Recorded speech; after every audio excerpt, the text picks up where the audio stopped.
अस्सलामुअलैकुम स्टूडेंट। आज हम करने जा रहे हैं English business and technical English 201 lecture number 3 start करते हैं। Reader centred writing lecture outline. In this lecture you will learn following steps while writing a resume and letter of application. First of all, defining your objectives, planning, drafting, evaluating, revising, writing resume. Defining your objective. The first activity of writing defining objective is especially important whether you are writing a letter or a job application letter. When defining your objective, you tell what you want your communication to do. Thus, your objective form the basis of all your other work at writing. To take the reader-centered approach, you need to look at three things: the final result you desire, the people who will read your communication, the specific way you want your communication to affect the people as they read your communication. Deciding how you want your resume to affect your reader. After you have identified the reader, you should determine how your resume will affect them in the job that you are seeking. More precisely, you should define how your resume will affect your reader while they read it. To determine how your resume will affect your reader, you can think about two things: the way you want your communication to alter your reader's attitude, the task you want to help your readers perform while they read. Altering the audience attitudes. First, determine how your audience feels before reading what you are writing, and then decide how you want them to feel after they have read it. However, your reader's attitude before they read anything is neutral towards you. Altering the employer attitude. As common sense will tell you, your employer will want to hire people who are capable. Applicants must be able to perform the task assigned to them. Responsible applicant must trustworthy enough to benefit the organization. Pleasant applicant must be able to interact. Compatibility with other employees. The reader of resume will look for specific term. Instead of asking, is this applicant capable, he will ask, can this person program in Java etc. Helping your readers to perform their tasks. Different kind of communication involve different tasks. When you know what those tasks are, you can write your communication in a way that will help your reader perform them easily. Planning. When you plan, you decide what to say and how to organize your material. In addition, you should find relevant expectations your reader have about your communication. Those expectations may limit the choices you make considering content and organization. Deciding what to say provide you with the direct help in determining what to say. In addition, your resume is a persuasive argument whose purpose is to convince your reader to hire you. The persuasive argument has two elements: a claim and evidence to support your claim. Organizing the material. When planning a communication, you need to decide not only what you will say but also how you will organize your material. Some individuals choose to organize a substantial part of their resume around their accomplishment and abilities. Such a resume is called functional resume. If you are writing conventional resume, you can provide the desired prominence by placing the name and professional objective at the top. If you are designing a non-conventional resume, you may place your name along the bottom or drafting.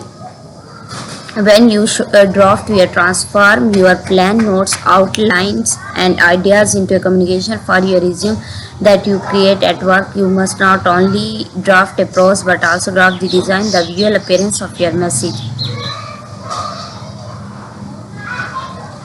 Evaluating and revising. Revision literally means to see again, to look at something from a fresh critical perspective. Revising is an ongoing process of rethinking, reviewing your evidence, refining your purpose.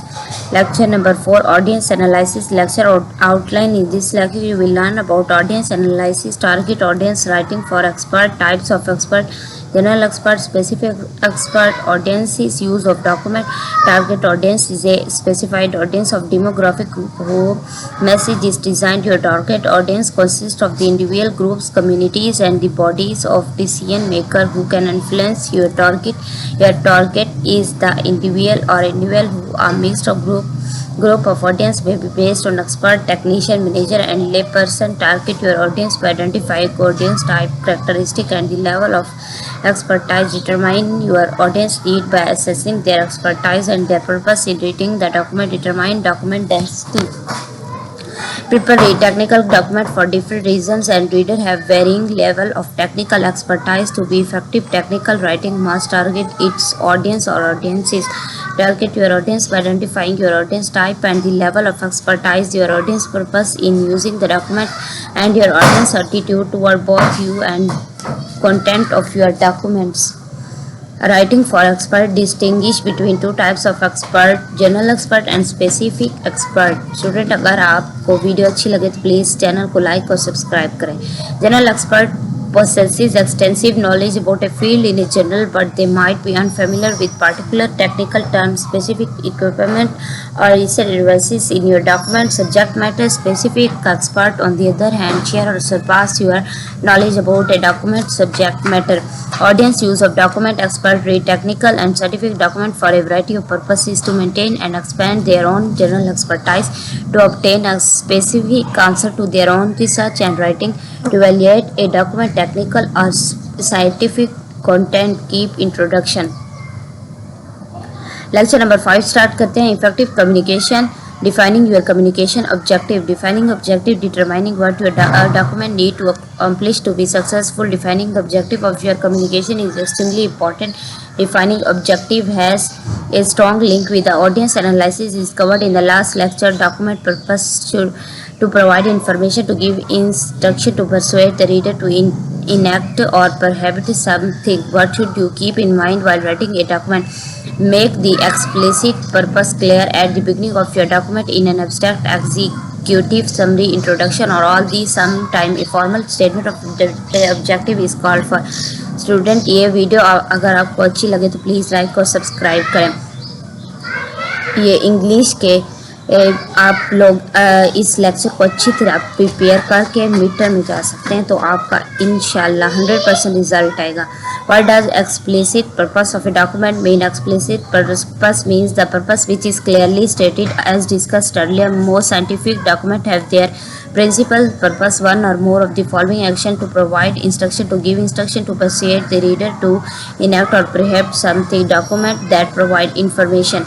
Document type. Literature review. Specification section in document. Background, theory, material, results table. Document that give instruction, proposal, procedure, work plan. Document mean to persuade the reader. Document type. Proposal, recommendation, report, job application letter. Resume section in document. Discussion, conclusion, recommendation. This document proposes a feasibility study for constructing a new trade center in Islamabad. Document mean to enact something: acceptance letter, regulation, patent authorization memoranda. What is the implicit purpose for writing a document? Implicit purpose means the purpose which is not clearly stated in the document. Keep your implicit goal in mind when writing a document. In addition to explicit goal, writer almost always write with the other unstated but still extremely important implicit goal. Common goals are to establish relationship, to create trust and establish credibility, to document action. Student, अगर video अच्छी लगे तो please